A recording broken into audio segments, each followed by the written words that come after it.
Oke, semuanya. Di sini saya Muhammad Fajri Amirul Nasrullah akan mempresentasikan mengenai deteksi pergerakan bayi menggunakan objek tracking berbasis color vectoring. Untuk autornya ada saya sendiri, Muhammad Fajri Amirul Nasrullah, Yulinda Sigalingging, Vandineta, Rina Julius, dan Rizky Pratama Udayanto. Kami dari Politeknik Negeri Batam. Latar belakangnya yaitu mengenai bagaimana cara mengurangi kecemasan dari orang tua ketika bayi mereka sedang berada di tempat tidur. Selain itu, bagaimana juga caranya untuk membangun sebuah sistem yang mampu mendeteksi pergerakan dari bayi itu sendiri, baik itu untuk mengetahui posisi, kemudian mengetahui letak bayi, khususnya berada di atas kasur, dan juga status bayi apabila tidak dapat dipantau secara langsung oleh orang tua dari si bayi. Jadi sistem yang kami kembangkan ini mencoba membantu bagaimana orang tua itu agar mereka tahu keadaan atau kondisi anaknya itu apakah sedang baik-baik saja atau tidak ketika sedang tidur atau ketika sedang berada di atas kasur. Untuk batasan penelitiannya, yang pertama, pemantauan hanya pada daerah tempat tidur. Kemudian, untuk kamera, di sini kami letakkan pada kondisi statis, di mana ditempatkan secara vertikal berhadapan dengan objeknya. Kemudian, untuk sistemnya menggunakan Visual Studio, kemudian library dari Avwords.net, dan interface C# dengan Windows Form Application. Kemudian, untuk penelitian ini kami batasi juga bahwa objek yang ada di tempat tidur hanya bayi, tidak ada objek lain. Kemudian untuk penelitian ini background kasurnya yaitu background kasur berwarna putih. Metode penelitian kami, yang pertama tentu saja kami mencari literatur, mempelajari literatur yang ada, baik itu color vectoring, object detection maupun mengenai Visual Studio. Kemudian kami mencoba untuk mengumpulkan data. Data di sini diambil oleh webcam dan akan diolah dengan color vectoring, color filtering, dan juga object detection. Setelah itu, yang ketiga, kami membuat alarm yang berfungsi sebagai pengingat atau informasi atau memberikan notifikasi ketika seorang bayi, ya kan, atau sebuah bayi atau seorang bayi itu berada di mendekati batas atau pinggir dari kasur. Jadi di sini kami mencoba menentukan batasnya, batas dari kasurnya, batas aman dari si bayi itu. Ketika bayi mendekati objek, maka alarm nanti akan berbunyi dan orang tua bisa mengecek kondisi bayinya itu seperti apa. Kemudian pada tahapan yang kedua dan ketiga, jadi setelah melakukan studi literatur, pada tahapan kedua dan ketiga kami melakukan fungsi untuk pengolahan data, mencari data, di mana di sini fungsi pengolahan data yaitu pengambilan bitmap citra image pada video atau streaming dari kamera yang akan diproses menggunakan filter RGB untuk menentukan warna objek atau bayi yang akan dideteksi. Kemudian juga ada prosesnya, diantaranya menentukan bounding box atau batas tepian dari kasur atau batas aman yang ada di kasur. Kemudian kami melakukan proses filtering RGB untuk menentukan warna objek atau warna yang akan kami deteksi. Kemudian kami rubah posisi menjadi mode grayscale. Di sini kami rubah ke grayscale untuk membedakan tingkat dari kecerahan atau perbedaan tertentu antara objek dan juga kasurnya. Kemudian kami berikan proses block counter untuk menandai atau untuk melakukan pengecekan objek secara berulang-ulang. Setelah itu baru masuk ke proses pendetection objek. Dan terakhir yaitu proses recording, di mana kami akan mencoba memantau, mengawasi letak dari si objek atau bayi, dalam hal ini bayi tersebut.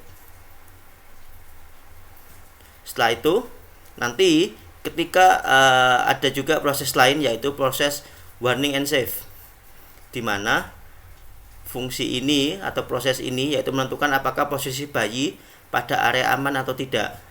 Jika bayi berada pada area aman atau area yang tidak berbahaya, maka akan menunjukkan informasi ketentuan kata save dan suara alarmnya tidak akan berbunyi.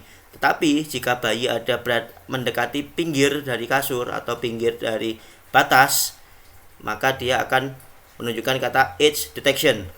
Berarti dia atau objek atau si bayinya tadi itu mendekati dari batas aman dan akan melakukan suara alarm. Jadi orang tua atau yang menjaga bayi tersebut akan tahu bahwa si objek atau bayi ini sedang ada di posisi yang kurang baik, sehingga mereka bisa menghampiri si bayi atau mungkin mereka bisa merubah posisi si bayi tersebut agar kembali ke area amannya.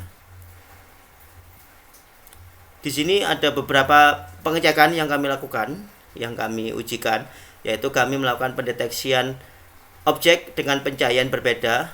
Di sini ada kurang lebih kami bedakan menjadi 3, cahaya terang, kemudian yang samar-samar, agak redup, dan juga gelap. Di sini akan menentukan, kami mencoba mencari tahu apakah proses ini bisa berjalan lancar atau tidak jika kondisi cahayanya berbeda, sehingga kami tahu apakah kalau samar-samar itu masih mampu atau masih digunakan, apakah ketika kondisi gelap itu masih mampu atau tidak untuk digunakan. Karena di sini kami sendiri memang menggunakan webcam. Jadi webcam ini biar untuk membuat sistem ini low cost.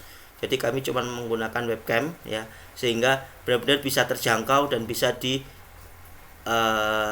oleh banyak orang nanti, harapan ke depannya. Hasilnya di sini ketika kondisi pencahayaan terang, nilai cahaya yang sangat ideal untuk penelitian yang menggunakan webcam, sehingga inputnya atau frame rate-nya menjadi baik. Ketika kondisi cahaya samar-samar akan di sini terlihat mempengaruhi sistem, sehingga hasil kualitas tangkapan citranya kurang bagus karena kamera tidak bisa kurang bisa membedakan antara objek. Di sini kami menggunakan boneka sebagai pengganti bayinya, juga kasur dan batas aman yang ada di kasur. Ketika kondisi gelap tentu saja hasilnya kurang atau tidak bagus karena ya memang kamera sama sekali tidak bisa membedakan di mana tata letak si objek, di mana letak atau batas dari kasur tersebut, batas aman yang ada di area kasur. Berikutnya, di sini kami setelah mencoba, maka kami pengujian pertama kami menentukan bahwa batasannya yaitu cahayanya harus cukup terang, kondisinya tidak boleh terlalu samar sehingga kamera benar-benar bisa